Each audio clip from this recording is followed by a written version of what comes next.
ഈശോ മിശിഹായ്ക്ക് സ്തുതിയായിരിക്കട്ടെ. ഇന്നത്തെ തിരുവചനം യോഹന്നാൻ്റെ സുവിശേഷം 10-ാം അധ്യായം 11-ാം തിരുവചനം. ഞാൻ നല്ല ഇടയനാണ്, നല്ല ഇടയൻ ആടുകൾക്ക് വേണ്ടി ജീവൻ അർപ്പിക്കുന്നു. പ്രിയമുള്ളവരെ, ഇന്ന് ജേക്കബ് മാർ ബർണബാസ് തിരുമേനിയുടെ ഓർമ്മയാണ്. ആടുകൾക്ക് വേണ്ടി ജീവൻ അർപ്പിച്ച ഒരിടയൻ. പ്രത്യേകിച്ച് തൻ്റെ മേൽപ്പെട്ട ശുശ്രൂഷയുടെ ഓരോ നിമിഷങ്ങളിലും ഓരോ ദിവസങ്ങളിലും തൻ്റെ ജനത്തിനു വേണ്ടി ഉരുകിത്തീർന്ന ഒരു വ്യക്തിത്വമാണ് ജേക്കബ് മാർ ബർണബാസ് തിരുമേനിയുടേത്.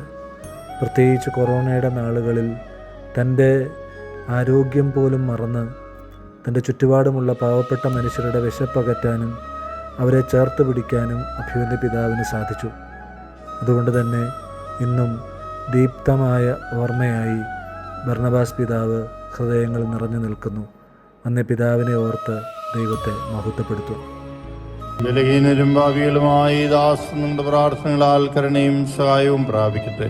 നിങ്ങൾ സന്തോഷിച്ച് ആനന്ദിച്ച് സമാധാനത്തോടുകൂടി പോകുവിൻ എന്നേക്കും ഞങ്ങൾക്ക് വേണ്ടി പ്രാർത്ഥിക്കുകയും ചെയ്യുവിൻ.